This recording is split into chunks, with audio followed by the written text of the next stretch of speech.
Hi friends, అవాజు ఈరోజు మనం ఈ వీడియోలో స్టాక్ మార్కెట్ బేసిక్ టెర్మినాలజీలో భాగంగా మార్కెట్ క్యాపిటలైజేషన్ అనే టెర్మినాలజీ గురించి క్లియర్ కట్గా మాట్లాడుకునే ప్రయత్నం చేద్దాం. ఇక్కడ మార్కెట్ క్యాపిటలైజేషన్కి సంబంధించిన రిఫరెన్స్ చూస్తే కనుక the total value in INR of all of A companies outstanding shares. It is a calculated by multiplying all the outstanding shares with the current market price of one share. It determines the companies size in terms of it's wealth.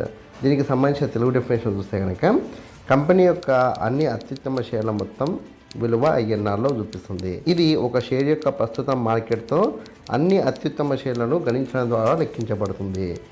ఇది దాని సంపద పరంగా company పరిమాణాన్ని నిర్ణయిస్తుంది. మనం ప్రాక్టికల్గా market capitalisation గురించి మాట్లాడుకుంటే కనుక మనకి స్టాక్ మార్కెట్లో షేర్స్ పొందడం ద్వారా అమౌంట్ని కలెక్ట్ చేసుకోవాలనుకునే కంపెనీలు మనకు ఎన్ఎస్సి బిఎస్సిలో రిజిస్ట్రేషన్ అయితే కదా, ఈ విధంగా రిజిస్ట్రేషన్ అయిన కంపెనీలో ఏదైనా ఒక కంపెనీకి సంబంధించిన మార్కెట్ వాల్యూని ఏ విధంగా క్యాలిక్యులేట్ చేస్తారంటే ప్రస్తుతం ఉన్న ఐఎన్ఆర్ విలువతో క్యాలిక్యులేట్ చేస్తూ దాని టోటల్ పరిమాణాన్ని, అంటే ఎన్ని షేర్స్ ఉన్నాయి, ఒక షేర్ వాల్యూ ఎంత ఫస్ట్ క్యాలిక్యులేట్ చేసుకుని టోటల్గా ఎన్ని షేర్స్ ఉన్నాయనే దాన్ని బేస్ చేసుకుని వాళ్ళైతే టోటల్గా అయితే వాళ్ళు వాల్యూని అయితే క్యాలిక్యులేట్ చేసే ప్రయత్నం చేస్తారు.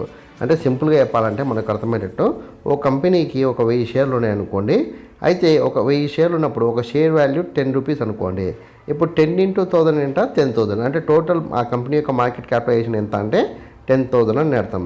ఈ విధంగా చూస్తే కనుక మన ఇండియన్ స్టాక్ మార్కెట్కి సంబంధించిన దాంట్లో మనకున్న డేటా ప్రకారం ఈ విధంగా మనము సెబీ దగ్గర రిజిస్టర్ అయిన కంపెనీల డేటాని మనం పరిశీలిస్తే కనుక ఇప్పటికీ సెబీ దగ్గర రిజిస్టర్ అయిన కంపెనీస్ 5,314. వీటి టోటల్ మార్కెట్ వాల్యూ వచ్చేసి 2,74,12,047 crores. జస్ట్ ఇందులో ఉన్న ఫస్ట్ 10 కంపెనీస్ యొక్క వాల్యూనే 74,81,224 crores అని ప్రజెంట్ ఉన్న మన సెబీ డేటా మనకు చెప్తుంది. సో ఏ రేంజ్లో మన ఇండియన్ స్టాక్ మార్కెట్ ఉందనేది మీరు ఒక్కసారి ఊహించుకుంటే మీకే అర్థమవుతుంది.